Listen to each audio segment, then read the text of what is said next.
ప్రేక్షకులకి ఆ లలితాంబిక అమ్మవారి యొక్క అనుగ్రహం పరిపూర్ణంగా కలగాలని మనస్ఫూర్తి కోరుకుంటూ మనం ఈరోజు చెప్పుకోబోయే టాపిక్ ఏమిటంటే, చాలామంది నన్ను అడుగుతున్న విషయం ఏంటంటే, ఈ క్రోధినామ సంవత్సరం రాబోతుంది కాబట్టి ఈ ఫలితాలు ఈ రకంగా ఉంటాయని చెప్పడం జరిగింది. అదే రకంగా మనకు కనిపిస్తుంది పరిస్థితి. ఇంకా ఇన్ ఫ్యూచర్లో ఏదైనా ఇబ్బందులు ఉంటాయా, ఉన్నట్లయితే దానికి మరి పరిహారం ఏం చేసుకోవాలి అని అడుగుతున్నారు.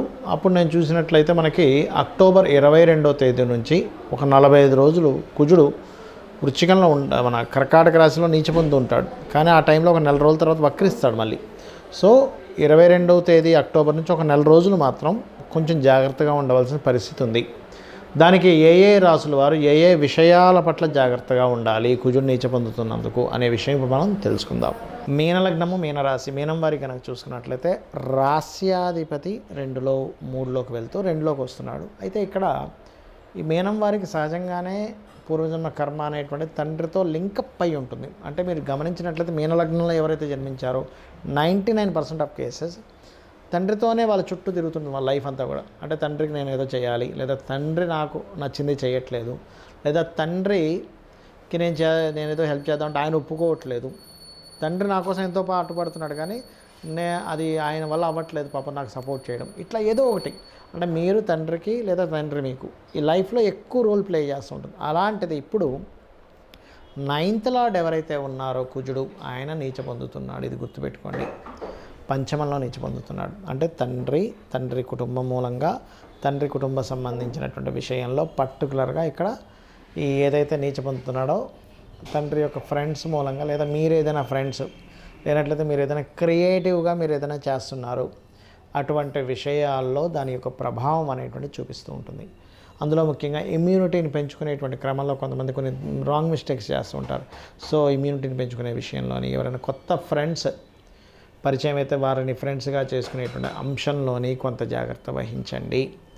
అదేవిధంగా షేర్ మార్కెట్లో తొందరపాటు నిర్ణయాలు పనికిరావు. పెద్ద మొత్తంలో ఏదో చేసి ఒకటేసారి ఇన్ని కోట్లు సంపాదిద్దాం అనుకునేటువంటి కొంత బికాజ్ ఆఫ్ పంచమంలో కుజుడు ఉన్నప్పుడు ఏంటంటే ఆలోచన దీన్ని తప్పుదారి పట్టిస్తూ ఉంటుంది. అలాగే ఒక్కొక్కసారి కొంతమంది ఫ్రెండ్స్ మనకి మంచి సజెషన్స్ ఇస్తారు.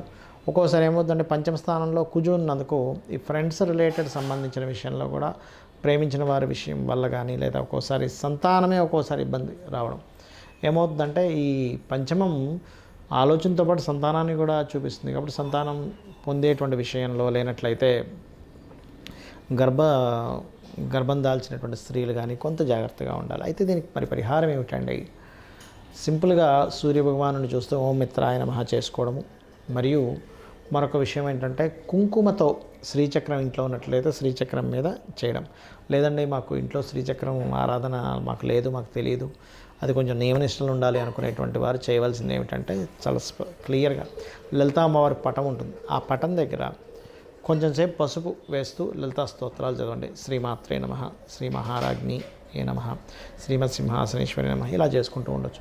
కుంకుమ పసుపుతో లేదా గంధపు నీటితో, చిన్న విగ్రహం ఉంది అమ్మవారిది, గంధపు నీటితో కూడా చేయొచ్చు. ఇలా కనుక చేసినట్లయితే స్నేహితుల వల్ల, క్రియేటివిటీ ఫీల్డ్స్ వల్ల, తండ్రి గారి ధనం మూలంగా, లేదా ఏదైనా దూర ప్రాంతాలకు ధనం పట్టుకుని వెళ్తే ఏదైనా ఇబ్బంది కలగకుండా ఉండడానికి ఇటువంటి వాటికి అన్నిటి కూడా తోడ్పడుతుంది. ఇది చేస్తూ మీకు దగ్గరలో ఉండే ఆంజనేయ స్వామి ఆలయాలకు వెళ్తూ ఉండండి రెగ్యులర్గా, అన్ని విధాలు బాగుంటుంది. ఈ యొక్క కుజుడు నీచ వల్ల మనం ఇంతకాలం ఏదైతే చూస్తున్నామో, మనం క్రోధినామ సంవత్సరంలో ఆల్రెడీ అనుకున్నాం. ఈ క్రోధినామ సంవత్సరం అనేది గొడవలను ఇస్తుంది, యుద్ధాలను ఇస్తుంది, అనవసరమైనటువంటి అల్లర్లను ఇస్తుంది, విపరీతమైనటువంటి ధోరణి, ప్రకృతి వైపరీత్యాలు ఇవన్నీ కూడా జరుగుతాయి క్రోధినామ సంవత్సరంలో. బికాజ్ ఆఫ్ నామం ఒక ఎత్తు అయితే మనకి కుజుడు శని యొక్క వీక్షణలు కలయికలు ఎక్కువగా ఉన్నాయి ఈ సంవత్సరంలో. అదే కాకుండా ఈ సంవత్సరానికి అధిపతి కుజుడు అయ్యాడు అని చెప్పుకున్నాం. అలాంటి కుజుడు నీచ పొందుతుంటాడు.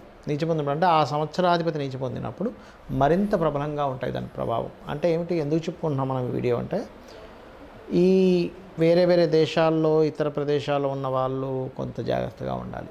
అయితే ఇది ప్రపంచవ్యాప్తంగా మాత్రం అల్లర్లని, గొడవలని, ప్రకృతి వైపరీత్యాలను ఇస్తూ ఉంటాయి.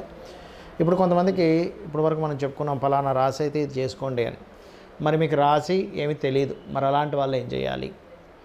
నవగ్రహాల్లో ప్రత్యేకంగా ఈ యొక్క కుజుడు కర్కాటకంలో నీచ పొంది శనిని వీక్షిస్తున్నాడు కాబట్టి శని కుజ గ్రహాల దగ్గర దీపారాధన చేయండి. Point number 1. రెండవది చండీ పారాయణం. చండు వినడం కానీ, చండీ పారాయణం చేసుకోవడం కానీ, చండీ హోమంలో కానీ ఎక్కువగా పార్టిసిపేట్ చేయండి. అన్ని విధాలా మీకు బాగుంటుంది. అదేవిధంగా కాస్త బీపీ లెవెల్స్ ఎక్కువ ఉన్నటువంటి వారు, ఈ కుజుడు యొక్క స్థితి ఇలా ఉన్నప్పుడు ఏమవుతుందంటే, ఎలా అయితే ప్రకృతి మీద దాని ప్రభావం కనబడుతూ ఉంటుందో మనుష్యుల మీద, మనుషుల ఆరోగ్యాల మీద కూడా చూపిస్తూ ఉంటుంది. కాబట్టి అది చేయడం, కాస్త ఎక్సర్సైజ్ చేయడం. ఇప్పుడు కూడా కుజశనుల యొక్క ప్రభావం ఉన్నప్పుడు ఏంటంటే మనిషి శ్రమిస్తుండాలి. ఎక్సర్సైజ్లని, వ్యాయామాలని, వీటి వల్ల కూడా ఏమవుతుందంటే ఎఫెక్ట్ అనేటువంటి చాలా మటుకు మార్పు వస్తూ ఉంటుంది. అదేవిధంగా కాస్త వాహనాల మీద వెళ్ళేటప్పుడు కూడా ఎక్కువ ఫాస్ట్గా వెళ్ళకపోవడం అనేది చేయండి. అయితే ఈ కుజుడు భూములకు కూడా కారకుడు కాబట్టి ఎవరైనా సరే, అది మీకు రాశి తెలియనివ్వండి, నక్షత్రం, లగ్నం, అది ఏదేమైనా కానీ, ఒకవేళ తెలియకపోయినా కానీ గుర్తుపెట్టుకోండి, ఈ అక్టోబర్ 22వ తేదీ నుంచి ఇదేమవుతుంది, ఒక నెల రోజుల పాటు అక్కడ నుండి వక్రించి వెనక్కి వెళ్ళి మళ్ళీ ముందుకు వస్తుంది. అంటే ఇదంతా ఒక 5 to 6 months ఆఫ్ ప్రాసెస్. అంటే దాదాపుగా నెక్స్ట్ ఉగాది వరకు దీని ప్రభావం ఉంది చూసుకుంటే. కాబట్టి ఈ నెక్స్ట్ ఉగాది వరకు ఉన్నటువంటి ఈ యొక్క విషయంలో మీరు ఏదైనా ఒక ల్యాండ్ కొనుగోలు చేసేటప్పుడు చూడండి, ఒక్కోసారి మనం ఒక ల్యాండ్ కొనుగోలు చేసుకుంటాం. ఆ ల్యాండ్ ఏమవుతుంది, ఒక్కోసారి అదేదో కబ్జా ఉండడమనో, ఎక్కువ రేటు పెట్టి కొనడము, చూసిన తర్వాత రేట్లు తగ్గడము, ఇట్లాంటివి జరుగుతాయి. ఇలాంటివి ఏమైనా సిమ్టమ్స్ ఉన్నాయి అన్నప్పుడు ల్యాండ్స్ విషయంలో కొంత జాగ్రత్త వహించాలి కుజుడు నీచంలో ఉన్నప్పుడు. అదేవిధంగా రైతులు విత్తనాలు నాటేటప్పుడు కానీ కొన్ని మంచి నక్షత్రాల్లో, అంటే ఇప్పుడు రోహిణి నక్షత్రం ఉంది, అదేవిధంగా ఆ రోజు ఆ నక్షత్రాధిపతి మంచి నక్షత్రం, అంటే ఏ పాపగ్రహ సంబంధం లేని రోజు విత్తనాలు నాటడం లాంటివి చేయండి. అప్పుడు రైతుకి నష్టం కలగకుండా ఉంటుంది. ఎందుకంటే భూమి మీద బ్రతికేటువంటి వ్యక్తి రైతు. మన దేశానికి వెన్నుముక్క అంటూ ఉంటారు. రైతు లేకపోతే మనం లేము. కాబట్టి ఈ విషయాలు జాగ్రత్త పడండి. మంగళవారాలు, ఈ కుజుడు నీచంలో ఉన్నందుకు మంగళవారాలు ఎటువంటి కొత్త విషయాలు ప్రారంభించకండి. శనివారాలు గుర్తుపెట్టుకోండి. ఎందుకు, శని కుజులు పరస్పరం వీక్షించుకుంటున్నారు. లేదా శని హోరల్లో కానీ, శని వారాలు కానీ, లేదా కుజ వారాలు కానీ, అంటే మంగళవారాలు కానీ, మంగళ హోరల్లో, కుజ హోరల్లో కానీ ఎటువంటి కొత్తవి ప్రారంభించకండి. అదేవిధంగా కుజుడి యొక్క లగ్నాలు లేదా శని యొక్క లగ్నాలు, అంటే మేషము, వృశ్చికము, మకరము, కుంభము లగ్నాల్లో కూడా ఏమీ ప్రారంభించకండి. అదేవిధంగా కర్కాటక లగ్నం, ఎందుకంటే కర్కాటకంలో కుజుడు నీచబడి ఉన్నాడు, ఆ యొక్క లగ్నంలో కూడా ఎటువంటిది ప్రారంభించకండి. ఈ జాగ్రత్తలు కనుక తీసుకోగలిగితే బాగుంటుంది. అదేవిధంగా ఈ శని కుజుల వీక్షణ ఉన్నప్పుడు ఏదైనా ఇంపార్టెంట్ వర్క్స్ వెళ్ళినప్పుడు రెడ్ కలర్, బ్లాక్ కలర్ అసలు వేసుకోకండి. ఇంపార్టెంట్ అంటే ఏమిటండి, ఇంటర్వ్యూకి వెళ్తున్నారు, నార్మల్ టైంలో వేసుకోండి, నో ప్రాబ్లం. లేదా ఒక వివాహం మాట్లాడుకోవడం కోసం వెళ్తున్నారు, వేసుకోకండి. అదేవిధంగా ఒక కాంట్రాక్ట్ డీల్ సెట్ చేసుకోవడానికి వెళ్తున్నారు, అలాంటప్పుడు కూడా మీరు ఈ యొక్క శనికుజ సంబంధించిన రంగులు, అంటే ఏంటి, బ్లూ అండ్ బ్లాక్ కలర్స్ వేసుకోకండి. లేదా ఒక ఫ్యాక్టరీ నిర్మాణం కోసం ఒక ప్రారంభం చేస్తున్నారు, అలాంటి సమయంలో అంటే మీరు ఏదైతే మీ లైఫ్లో దిస్ ఈజ్ మోస్ట్ ఇంపార్టెంట్ అని అనుకునేటువంటి విషయాలు ఇవి చేయకండి. అదేవిధంగా మీకు దగ్గరలో గోశాలలు కనుక ఉన్నట్లయితే గోవులకి చక్కగా మీరు క్యారెట్లు, బెల్లము తినిపించండి, ముఖ్యంగా గుర్తుపెట్టుకోండి. అలాగే ఒక్కోసారి ఈ శనికుజుల వీక్షణలు ఉన్నప్పుడు ఏంటంటే మెయిన్గా ఇది ఎటువంటి ఫుడ్స్ తీసుకోవడం వల్ల కూడా దీని ప్రభావం పడుతుందంటే, బాగా మసాలా ఐటమ్స్ తీసుకోవడం కానీ, లేకపోతే స్టాక్ ఉన్నటువంటి ఐటమ్స్ తినకూడదు. ఎందుకంటే స్టాకు కారకుడు శని, మసాలా ఐటమ్స్ కుజుడు.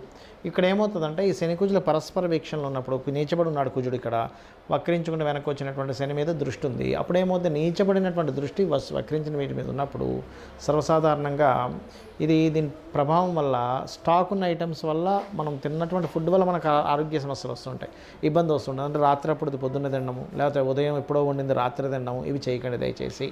ఈ జాగ్రత్తలు వహించండి. గోవులకి క్యారెట్లు, బెల్లము తినిపించండి.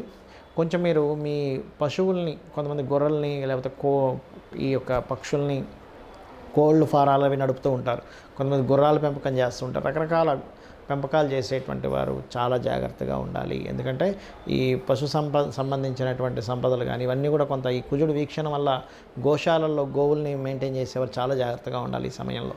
అంటే అవి ఏం తింటున్నాయి, అవి ఎటువంటి ఫుడ్ పెడుతున్నారు, ఎవరైనా వచ్చి ఈ సంబంధించిన విషయాలు మానిటరైజ్ చేయండి. మీరు ముఖ్యంగా ఏంటంటే అమ్మవారి లలితా సహస్రనామాలు ఉదయం సాయంత్రం చేస్తూ శివాభిషేకం చేసుకుంటే కూడా ఎటువంటి ఇబ్బందులు పడకుండా ఉంటారు. ఈ దేశంలో కదా ఏ దేశంలో ఉన్నా, ఎక్కడ యుద్ధాలు జరుగుతున్నా, ఎక్కడ ఇలాంటి భయానకమైనటువంటి పరిస్థితులు వస్తున్నా సరే ఎటువంటి ఇబ్బంది కలగకుండా అమ్మవారు రక్షిస్తారు.